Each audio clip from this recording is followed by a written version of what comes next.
안녕하십니까, 벤노입니다. 제 영상 업로드 빈도가 많이 줄어드는 상황인 거를 아실 분은 아실 것 같아요. 제가 지금 겪고 있는 이 특별한 일, 집에 관련한 이슈들이 계속 생겨나고 있어서 부지런하게 영상 올리는 게 조금 힘든 상황이었어요. 오늘은 이제 그 얘기를 좀 나눠보자라는 생각이 들어가지고 이제 나타났고요. 한마디로 얘기하면 렌트, 월세, 집으로 이사 온 지 3개월이 좀 안 된 집에서 말이 안 되는 이유로 쫓겨나게 된 상황입니다. 누수가 계속 발견이 된 상황이에요. 그 인스펙션을 온 당시에는 발견하기가 쉽지가 않았어서 확인이 되지 않는 상황이었어요. 근데 처음에는 원인만 찾으면 바로 고칠 수 있는 정도의 수준이라고 생각을 해서 찾아보려고 노력을 했지만 현재로서는 집 전체를 좀 허물면서 확인을 해야 되는, 즉 저희가 여기 남아서 살면서 마이너한 수리 혹은 부분적인 공사로 해결이 되는 일이 아니게 돼버렸어요. 레지던셜 테넌시 오피스가 이런 세입자와 집주인 사이의 이슈들을 다루는 곳이에요. 그 편을 통해서 이제 조언을 좀 받을 수가 있는데 함께 지금 해결을 하려고 하는 중이었어서 관련한 내용을 공유해드리면 이 같은 문제를 겪고 있는 분들에게 도움이 될 수 있을 것 같다는 생각이 들더라고요. 현재 이 상황에서 제가 집을 공개해서 문제를 다 보여드리고 이러는 것들은 법적인 문제가 될 수 있다는 얘기를 제가 들어서 하와이안 스타일로 배경을 바꿔놨고요. 일단 좀 짧게 어떤 이슈가 정확하게 있었는지 얘기를 좀 하자면, 처음에는 이제 제가 뭐 물을 좀 흘렸나? 뭐 이런 생각이 들어서 2, 3일 정도 다시 관찰을 해보니까 100% 집에 리킹이 있다라는 걸 알게 되어서 주말 지나고 바로 메일을 보냈습니다. 이런 리킹 문제가 지금 있다. 꼭 첫 번째로 기억하셔야 되는 거는 무조건 사진으로 좀 남기는 게 필요하다. 두 번째는 문자, 전화 이런 걸로 연락드리는 게 아니라 무조건 이메일로 하는 게 중요해요. 왜냐면 나중에 소명해야 되는 그런 자리에 가게 되거나 하면은 리튼 레터로 이런 상황에 이런 문제가 있었다. 그리고 거기 사진을 첨부해서 보내주는 거. 그게 이제 핵심적으로 쓰일 수 있는 자료가 될 거거든요. 밴쿠버 같은 경우는 뭐 렌트비의 절반 정도를 이제 보증금으로 내고 들어가는데, 사는 동안에 집에 문제가 없으면 이사 갈 때 돌려주는 거죠. 그거를 데미지 디포짓이라고 부르는데, 이 집에 대한 데미지가 있을 경우에는 디포짓으로 돈을 까는 그런 시스템인 거잖아요. 집에 원래 스크래치가 있고 얼룩이 있고 이런 부분이 있으면 사진을 다 찍어 놓으셔야 돼요. 증거로 삼는 거죠. 내가 살 때 만든 게 아니고 내가 이사할 때부터 있었던 문제들이기 때문에 면책을 할 수 있는 장치들을 마련해놔야 되고, 저희도 이 집으로 이사를 들어오면서 수리해야 될 것들도 많이 있었어요. 그래서 그 부분을 다 사진을 찍어 놓고 이제 연락을 드린 거죠. 참고로 저희 부동산은 랜드로드에게 고용이 된 프로퍼티 매니저로서 집 렌트 계약을 중개를 하는 것뿐만 아니라 이 집을 전반적인 관리를 맡아서 하시는 분이에요. 집 수리 관련한 거 그 모든 것들을 다 이분을 통해서 하게 되어 있었어요. 결과만 놓고 보면 그분이 집에 문제가 있는지 없는지를 모르는 상황이었지만 관리에 공백이 있는 부분에서 생겨난 문제라고 봐야겠죠. 얼마 안 돼서 수리공 오셨습니다. 이제 문제는 리킹 관련한 전문가가 아니셨어요. 해결이 안 되고 가게 됐고, 두 번째로 온 사람은 저희 빌딩 관리업체가 보낸 수리공이 한 번 왔습니다. 뭐 굉장히 나이스하고 좋았어요. 문제가 있다는 것도 확실하게 보고는 가셨지만 문제는 원인을 규명하지 못했어요. 그분도 그냥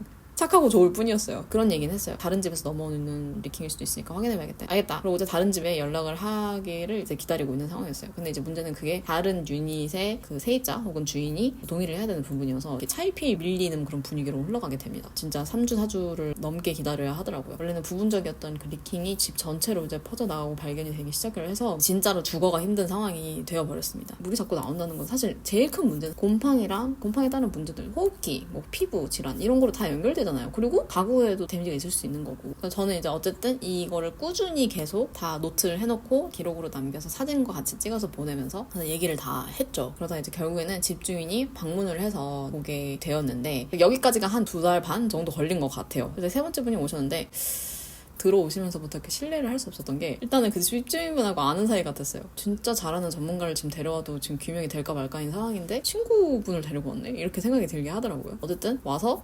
미스테리하네, 이거 참 신기하네 이러면서 약간 헛웃음을 하고 가시더라고요. 거기서 약간 좀 느낀 것 같아요. 심각성이 전혀 전달이 되고 있지 않는가 보다. 결국 그분도 당연히 규명을 하지 못했습니다. 원인. 어쩌면 이걸 수도 있어 라고 하면서 제시하신 게 또 다른 유닛에 대한 얘기. 근데 이렇게 2달 반을 기다려서 돌고 돌아서 확실하지도 않는 가설로 하나 나오는 게 다시 그 다른 유닛에 대한 얘기라고 하니까 이제 거기서부터는 제가 진짜 좀 심각해지더라고요. 그때 돼서는 사실은 이미 고칠 수 없는 문제라 결론이 나면 어떻게 해야 되지? 고치기에는 너무 규모가 커서 안 고치려고 하면 어떡하지? 그러면 어떻게 보호를 받아야 되는 거지? 라는 의문이 들어서 랜드로드와 테넌트 사이에 주거 관련한 이슈들에 대해서 레지던셜 테넌시 액트 해가지고 RTA를 살펴보게 된 상황이었어요. 보면서 깨달은 거는 저희가 잘못 잘못한 게 하나도 없다는 거를 알게 됐어요. 일단은 만약에 이 상황이 해결이 안 된다고 하면 전적으로 저희한테는 책임이 없다는 결론이 났더라고요. 왜냐면 저희가 망가뜨린 게 아니고 집이 원래 수리가 필요한 거였는데 해야 되는 상황인 거고, 수리를 요청하는 건 제 권리고 수리 요청을 받아들여서 고치는 거는 랜드로드의 의무더라고요. 그래서 그게 너무 확실하게 다 나와 있거든요. 고치고 싶어요, 집주인이. 만약에 저희가 나가 있게 되면 나가 있는 동안에 대한 뭐 에어비앤비나 이런 숙소비를 내준다거나 이런 게 있어야 되는 거고, 당연히 그동안의 렌트를 받을 수 없는 거고, 그리고 돌아와서 살 수 있게끔 해줘야 돼요. 근데 이제 그거를 따르지 않겠다, 혹은 뭐 다른 상황으로 좀 복잡하게 이 두 파티가 어그리가 안 된다, 뭐 그런 상황이면은 분쟁을 좀 조정해달라는 의미로서 dispute resolution을 어플라이 할 수 있습니다. 어느 한쪽이. 저희 같은 경우는 최악의 시나리오는 수리를 안 하는 거였어요. 안 하고 1-2 밀리는 거. 그리고 두 번째는 나가라고 하는 거. 찾아보니까 이 두 가지 상황으로 끌고 가게 된다고 하면 dispute resolution을 신청할 수 있는 자격이 되더라고요. 온라인으로도 다 할 수 있고요. 내가 생각보다 뭐 빨리빨리 잘 되는 것 같아요. 중재를 요청하게 되면 나중에 청문회 같은 걸 하게 되는데, 이제 요즘은 뭐 얼굴 보고 하기보다는 전화로 하는 것 같더라고요. 그래서 중재자가 끼게 돼서 이제 증언, 뭐 증거 이런 것들을 살펴보고 리페어를 오더할 수도 있고요. 그러니까 그 집에 계속 살 수 있게끔 보상받아야 되는 것들이 있다. 예를 들면 가구가 뭐 손상이 됐거나 이런 경우 손해배상에 대한 부분이 있을 수 있고, 수리나 문제가 다 해결될 때까지 렌트비를 좀 감면받을 수 있는,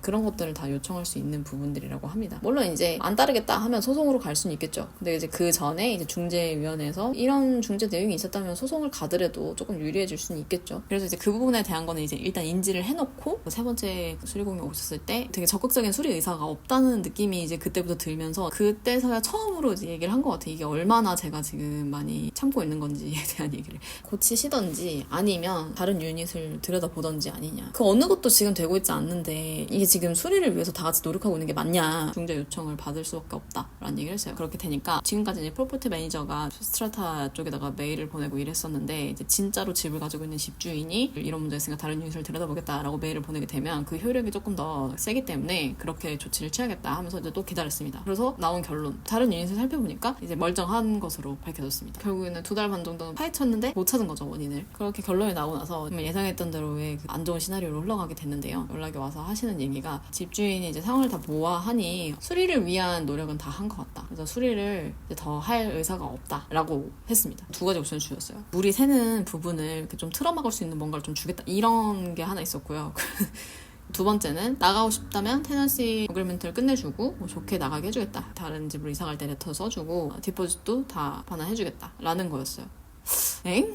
이게 무슨 해결책이지? 일단 1번, 그 임시방편은 지금 적용할 수 없어요. 왜냐면 집 전체가 다 물이 새고 있는 거기 때문에. 그리고 무엇보다도 그거는 수리가 아니잖아요. 결국엔 계속 그 문제를 안고 살라는 얘기인 거고. 두 번째는 당연히 디포지는 똑바로 받았겠죠, 제가 집을 데미지 입히지 않았다면. 근데 마치 이거를 선심 쓰듯이 얘기를 하시니까 무슨 얘기야, 뭐 내가 잘못한 줄 알았어요. 결국에는 수리를 거부하는 게 되었구나 라는 걸 이제 알게 된 거죠. 제가 주변에 자문을 구하니까 이거 그냥 내보내준다고 하면 다행이네, 그냥 나와요, 이렇게 한 사람도 있고, 다른 반은 RTO랑 얘기해, 메일을 보내보란 얘기를 하시더라고요. 모르겠어요. 근데 시간이 너무 오래 걸리면 하고 싶지 않아요, 이랬는데 굉장히 빨리 답을 준다는 거예요. 반신반의한 마음으로 대충 상황 설명만 하는 내용으로 이제 보내봤어요. 저의 의사는 사실은 수리만 적절히 될 수 있다면 살고 싶다. 만약에 나가야 한다고 하면 적절한 보상을 똑바로 받고 나오는 거면 됐거든요. 나오는 것도 저한테 옵션일 수 있었어요. 뭐 그걸 갖다가 이렇게 물고 늘어주고, 아니 10,000불 줘, 20,000불 줘, 1억 줘, 나 정신적 피해 보상해줘, 뭐 이렇게 할 생각도 없었거든요. 정확하게 제가 생각하는 바를 이제 그대로 적어서 이제 이메일로 보냈어요. 너무 심란한 마음에 이제 일요일에 잠을 못 이루고 월요일 새벽에 보냈더니 월요일 오후 3시에 답이 왔어요.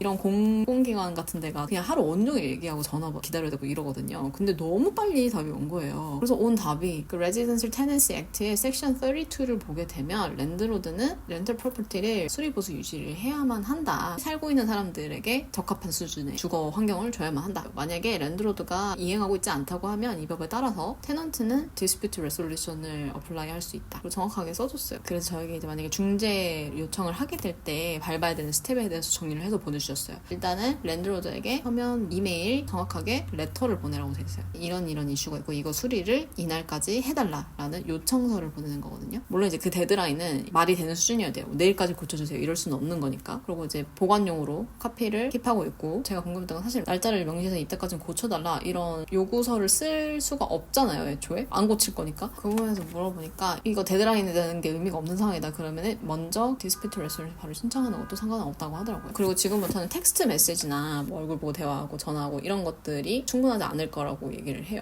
모든 걸 이제 이메일로 옮겨서 얘기를 나눠야 되겠죠. 이 부분에서 걱정을 했던 거는 저희가 다 한국인들이에요. 그래서 물론 이제 제가 한국 리얼터를 찾은 것도 아니고 한국 주인을 찾은 것도 아니었어요. 랜덤하게 만나고 보니까 한국 분들이었던 것 뿐이에요. 한국인들의 그런 정서적인 부분들이 좀 있으니까 제가 좀 다이렉트로 말을 하고 이런 게 좀 힘들었던 게 그런 부분들 때문이었어요. 이제 어쨌든 대화를 다 한국어로 진행을 했기 때문에 이 부분에 대해서 어떻게 자료 제출을 해야 될까 이런 생각을 했는데 이 경우 번역 공증 이런 거 다 되기 때문에 이메일을 한국어로 나누었다고 한들 다 일단은 킵을 해놓는 게 중요하다고 하더라고요. 전문가를 한번 모셔와서 마지막으로 한번 집을 보여드리고 싶다. 정말로 해결이 안 되는 상황인지 좀 확인을 하자라는 얘기를 이제 제가 제안을 드렸고 이런 문제를 전문적으로 하시는 4번째 수리공이 오시게 됐어요. 그제서 이제 결론이 났습니다. 이 리킹의 원인을 찾기 위해서 집 전체를 좀 다 뜯어봐야 되는 대공사를 진행해야 한다라는 결론을 내게 됐습니다. 즉 저희가 살 수가 없게 된 거죠. 테넌시 엔딩을 할 수 있는 조건이 있어요. 49조를 살펴보면 가족이 들어가서 산다거나 아니면 레노베이션의 리페어가 큰 규모의 것이어서 그 프로퍼티가 비어져야 된다 이런 것들 있잖아요. 그 경우가 아니면 사실은 테넌시를 끊을 수 있는 방법이 많지가 않아요. 51조 4항을 보게 되면 49조 2항에 따라서 사람을 내쫓을 때는 테넌트 컴pen세이션을 어떤 식으로 해야 되는지가 나와 있어요. 저희 같은 경우는 레노베이션의 리페어가 이 유닛을 비워 놓아야만 진행할 수 있는 경우 나가는 날짜 이래로 그 전달 한 달치의 렌트는 내지 않는 걸로. 이거는 제가 추가로 문의를 한 내용인데 이사 비용에 대한 컴pen세이션을 받을 수 있냐 이렇게 답변이 왔어요. 뭐를 컴pen세이션을 리퀘스트 할지는 그 신청한 사람한테 달려 있는 건데 이사 비용뿐만 아니라 가구가 뭐 손상이 됐다거나 뭐 이런 것들이 있을 수 있잖아요. 이제 그거에 대해서 35,000불까지는 보상을 요청할 수 있다. 그리고 그 요청에 대한 걸 들어주지 않는다고 하면 이거를 이제 기록을 다 해서 중재를 요청하게 되면 그 부분에 대해서 얼마를 빚졌고 얼마를 갚아야 한다. 이런 식으로 중간에서 중재를 해준다고 합니다. 랜드로드가 지금 해야 되는 일은 수리를 무조건 살 수 있는 수준이 될 때까지 하는 겁니다. 그리고 내쫓을 수가 없어요. 그리고 수리를 안 하겠다 하면은 저는 디스피트 레솔루션을 어플라이 할 수 있는 겁니다. 두 번째, 수리를 할 건데 이 수리를 하려면 테넌트가 나가줘야 된다. 내쫓는 것에 대해서 보상을 해야 된다. 근데 그 보상을 안 하겠다고 하면은 디스피트 레솔루션을 신청할 수 있다. 이 내용을 다 숙지하고 있는 상태에서 이제 부동산에서 연락이 왔어요.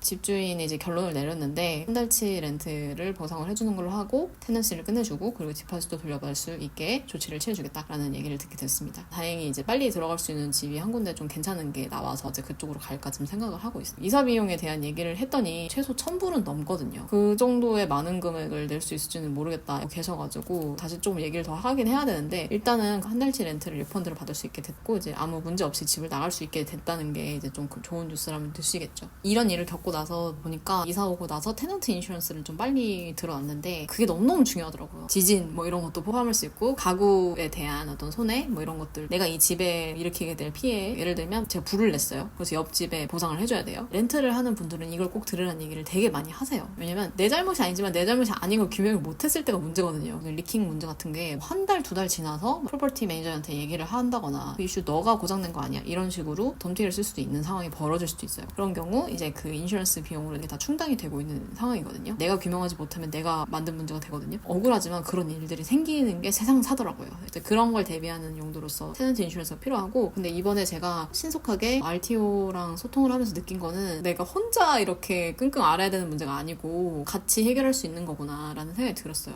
RTO에도 꼭 문의를 벌써 해야 되나? 너무 이렇게 하면 내가 공격적으로 보일까? 걱정을 했거든요. 근데 그럴 거 없이 그냥 물어보는 건 돈도 안 들고 최악의 경우를 대비를 하는 방책으로 이런 경우에는 제가 RTO에 중재 요청할 수 있나요? 미리 알고 있는 상태로 부동산하고 집주인과 대화를 나누니까 아 이게 맞는 내용이고 틀린 내용이고 팩트를 더블 체크할 수 있는 그런 상황이 되는 거거든요. 만약에 모르고 있다고 하면 사실은 하라는 대로 다 하게 됐을 거 아니에요. 그 과정에서 얼마나 큰 손해가 났을지도 우리가 알 수가 없는 거잖아요. 한국에서 살면서도 이런 일을 안 겪어봤는데 밖에 나와서 이걸 겪으려고 하니까 너무 막막하고 어렵고 힘들더라고요. 미리 다 보시고 알고 계시는 게 너무 중요할 것 같더라고요. 그런 고로 이제 제가 참고했던 그 링크들을 다 이제 첨부를 해놨고요. 이런 비슷한 어려운 상황에 있는 분들에게 이곳의 법 체계는 말랑말랑 물렁물렁하게 세입자들 다 당하고 살게 돼 있지 않다는 거 알려드리려고 영상을 급하게 만들었어요. 이런 문제들을 해결을 하느라고 지금 업로드할 영상이 진짜 많은데 시간이 정말 물리적으로 안 돼서 업로드가 조금 미뤄지고 있는 상황이고 한번 들어보시면 이해되시죠? 제가 지금 셀핑 영상 올릴 때가 아니라는 거를. 아무튼 오늘 영상 봐주셔서 너무 감사합니다. 다음 영상은 조금만